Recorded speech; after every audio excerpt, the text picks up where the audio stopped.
So hello guys, welcome to notes fire. आज का हमारा टॉपिक होने वाला है adaptation to different environments terrestrial life. ठीक है, इसमें हम टेरेस्ट्रियल अडेप्टेशन के बारे में जानेंगे।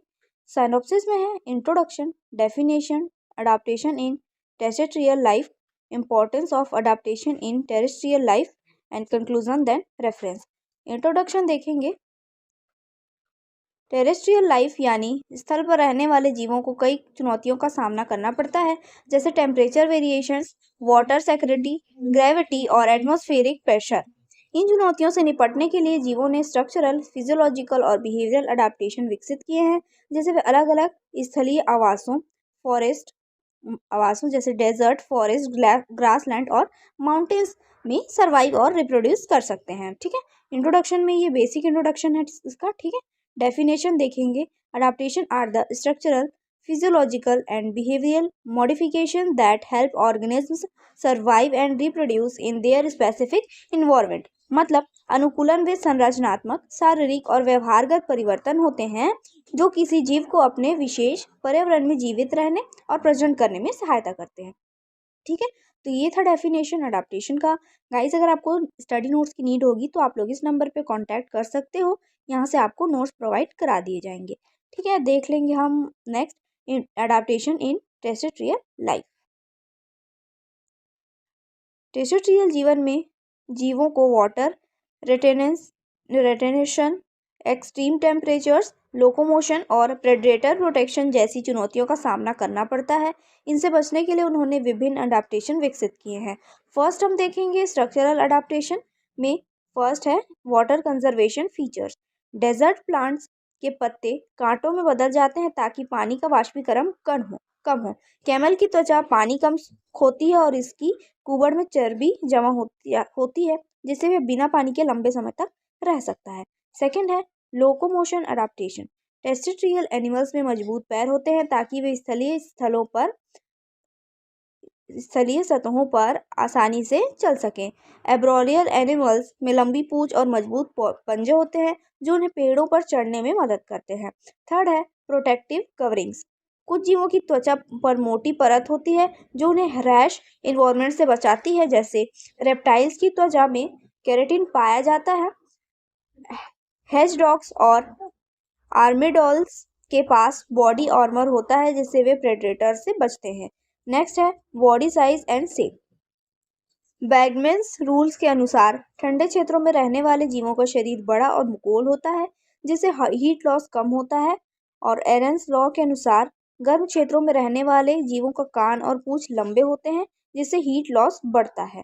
ठीक है, नेक्स्ट देखेंगे फिजियोलॉजिकल अडेप्टेशन में। First thermo regulation.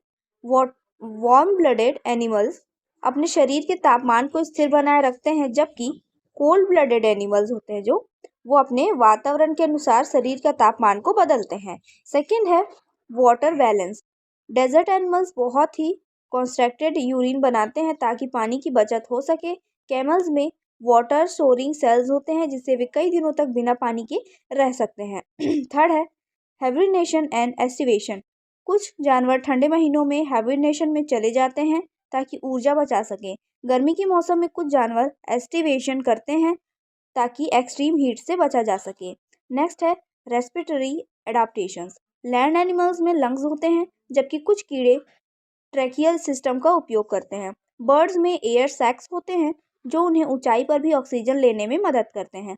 थर्ड है बिहेवियरल अडाप्टेशन। इसमें फर्स्ट देखेंगे माइग्रेशन। कई पक्षी और स्तनधारी एक्सट्रीम मौसम से बचने के लिए लंबी दूरी की यात्रा करते हैं, जैसे कि आर्कटिक ट्रेल। ठीक है, सेकंड है बोरोइंग बिहेवियर। कुछ जानवर जमीन में बिल खोदकर एक्सट्रीम टेम्परेचर और प्रेडेटर से बचते हैं। थर्ड है नेचुरल लाइफस्टाइल। कई रेगिस्तानी जीव जानवर रात में अधिक सक्रिय होते हैं ताकि गर्मी से बचा जा सके। नेक्स्ट है कॉमोफ्लूज एंड मिमिक्री। कुछ जीव अपने शरीर के रंग को बदल सकते हैं ताकि वे अपने वातावरण में घुल मिल सकें। कुछ कीड़े दूसरे खतरनाक जीवों की तरह दिखते हैं जो मर्चेंट बटरफ्लाई यानी कि एक एग्जाम्पल है विक्ट्री बटरफ्लाई जो मर्चेंट बटरफ्लाई की तरह दिखती है, यानी कि विक्ट्री बटरफ्लाई जो कि हानिकारक नहीं होती, वो किसकी तरह मिमिक्री करती है दिखने का, मॉर्चेंट बटरफ्लाई की तरह। ठीक है, तो इस प्रकार कैमोफ्लेज एंड मिमिक्री जैसी अडाप्टेशन उन्होंने विकसित की है। नेक्स्ट देखेंगे हम importance of adaptation in terrestrial life. First है सर्वाइवल इन हार्श कंडीशंस।